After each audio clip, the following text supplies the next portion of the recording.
जम्मू कश्मीर में विधानसभा चुनाव को लेकर सियासत तेज है। घाटी में 3 चरणों में विधानसभा चुनाव कराए जाएंगे, जिसको लेकर अब सभी चुनावी दल एक्टिव मोड में हैं, जिसकी एक झलक बीजेपी की ओर से जारी लिस्ट में हो गई।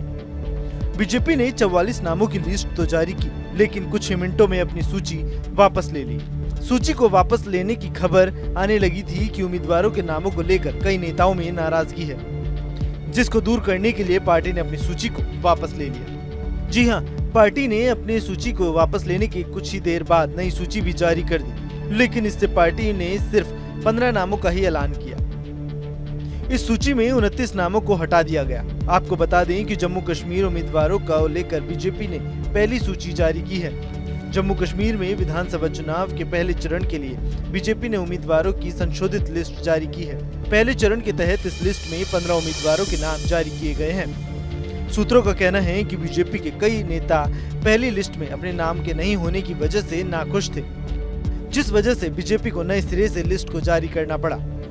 आपको बता दें कि बीजेपी की पहली लिस्ट में कई लोगों का नाम नहीं था, जिसमें पूर्व डिप्टी सीएम और जम्मू कश्मीर विधानसभा के पूर्व अध्यक्ष डॉक्टर निर्मल सिंह भी शामिल थे, जिसकी वजह से पार्टी में नाराजगी की खबरें आने लगी थी। निर्मल सिंह पार्टी के वो दिग्गज नेता माने जाते हैं जो साल 2014 में बिलावर विधानसभा सीट से जीत हासिल करके आए थे। वहीं पूर्व डिप्टी सीएम कविंद्र गुप्ता को भी टिकट नहीं मिला था। वहीं बीजेपी की पुरानी लिस्ट में केंद्रीय मंत्री जितेंद्र सिंह के भाई देवेंद्र राणा को बीजेपी ने नागोटा से उम्मीदवार बनाया था। देवेंद्र राणा नेशनल कॉन्फ्रेंस छोड़कर बीजेपी में शामिल हुए थे। ऐसे ही कई नाम थे जिनको लेकर के पार्टी के बीच में खींचतान चल रही थी। बीजेपी की ओर से जारी सियासी खबरों में से ये तो जाहिर है कि पार्टी में अभी नामों को लेकर काफी खींचतान बाकी है।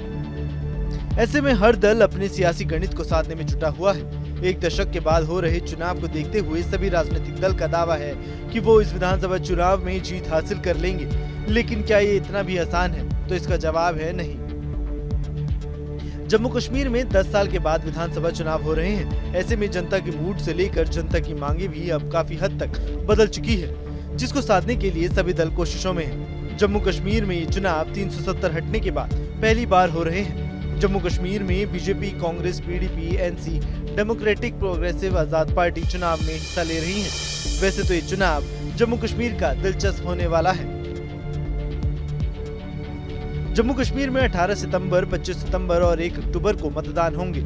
सुरक्षा के लिहाज से संवेदनशील इलाकों में केंद्र शासित प्रदेश में विधानसभा चुनाव 3 चरणों में कराए जा रहे हैं। विधानसभा चुनाव के नतीजे 4 अक्टूबर को आएंगे।